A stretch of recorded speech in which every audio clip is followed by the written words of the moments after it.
si je tape Download Photoshop Styles, Buttons, je vais tomber sur plein de sites web qui proposent des styles graphiques Photoshop pour faire des boutons notamment.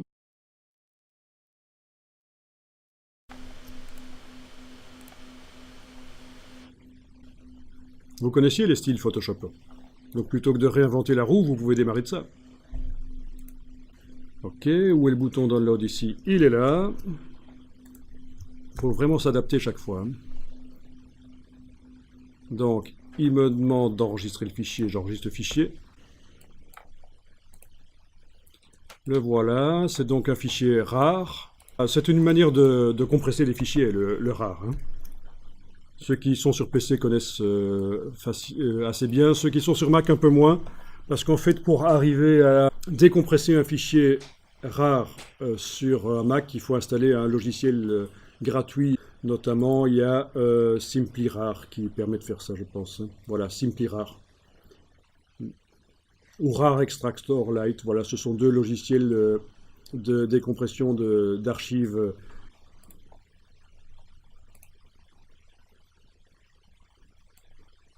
Voilà, il me l'a fait.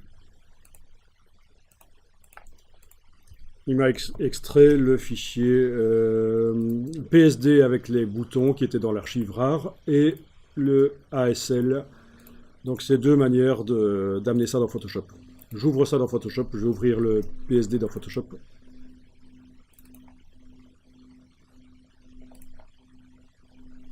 Ça demande une police que je devrais installer, mais je vais laisser tomber pour l'instant. Voilà les boutons qui m'intéressaient. Je regarde dans la palette des calques. C'est les boutons. Donc on a notamment le rouge. Le rouge qui a des effets spéciaux que je peux déployer. Et c'est là que je peux aller modifier... Tiens, s'il me fallait un de notre couleur, ou si je veux modifier quoi que ce soit, je vais double-cliquer sur les effets, et aller modifier ça. En regardant derrière en même temps si je veux. J'aurais dû bouger le bouton sur la gauche là. Voilà. Donc quand je vous disais qu'on peut aller modifier, voilà, c'est ça. Hein.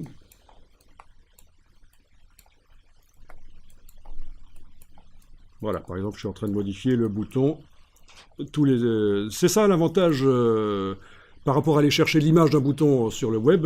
Quand vous allez chercher un style Photoshop, vous pouvez vous en éloigner.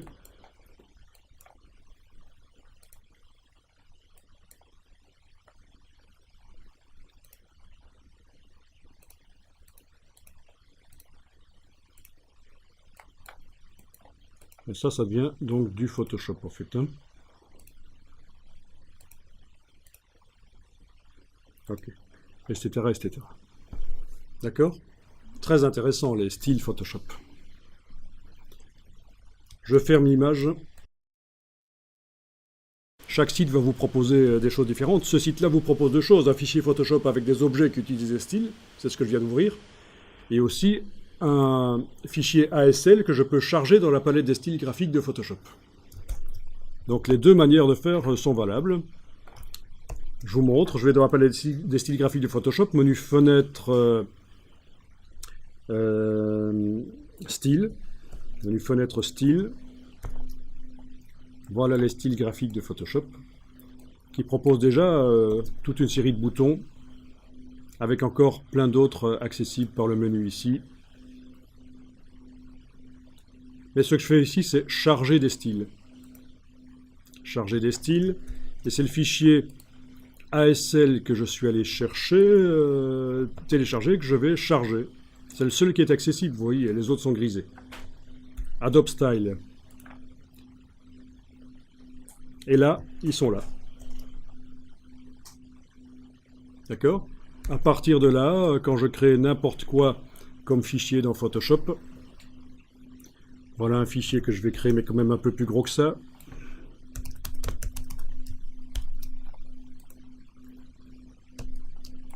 Voilà un fichier avec un fond blanc, donc.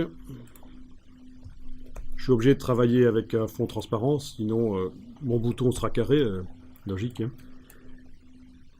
Je vais faire quoi que ce soit dans Photoshop, donc dessiner à la forme d'ellipse ici, au centre là, Alt majuscule, je fais un cercle et remplir de pixels. Édition remplir avec n'importe quoi, voilà. Donc j'ai mis des pixels gris, je peux désélectionner et j'applique le style sur ce calque et voilà. On est d'accord?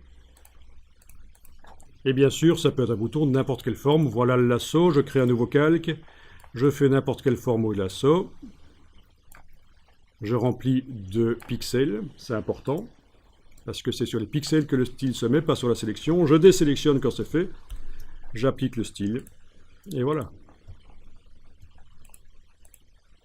Et on a plein d'autres styles qui sont prévus déjà dans Photoshop, ça c'est ceux livrés avec Photoshop.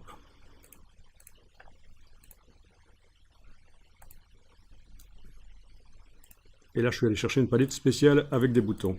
Dans le menu, il y avait la palette boutons avec plein d'autres styles, les styles boutons. Attention, à notre époque, on est dans le flat design. Donc, dès que vous mettez du biseau et de l'ombre, vous n'êtes plus dans le coup actuellement. Actuellement, 2017-2018, on est dans le flat design. Donc, faites gaffe. Je vous ai montré la totale, hein, des trucs de mauvais goût, avec plein de biseaux, plein d'ombres, mais il faut vraiment se tenir au courant des tendances.